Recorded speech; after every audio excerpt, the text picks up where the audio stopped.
Узган шимбеде спорт сәламәтләндерү үзәгендә үзгә бәйге узды. Анда офис хезмәткәрләре спортның офис төрләре буенча көч сынады.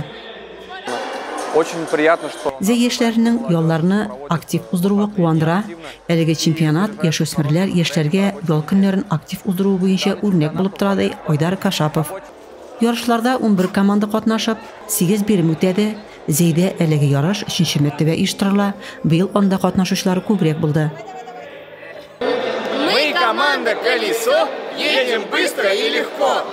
Акурайт Русия командасы чемпионатта 2 приз урын алды. Уенчылар тәҗрибәле ярышлар киеренке барды. Миңа иң катлаулысы тупка утырып сулы савыт күтәреп йөгерү булды. Су түгелеп шар юешләнә, ди Наталья Федина. Миңа исә иң авыры папа күтәреп йөгереп кыршаудан чыгу булды. Калганнары исә барда яхшы, ди Сергей Чукаев. Калган катнашучыларга тырышырга туры килде. Яшларда Грис командасы алга ыргылды.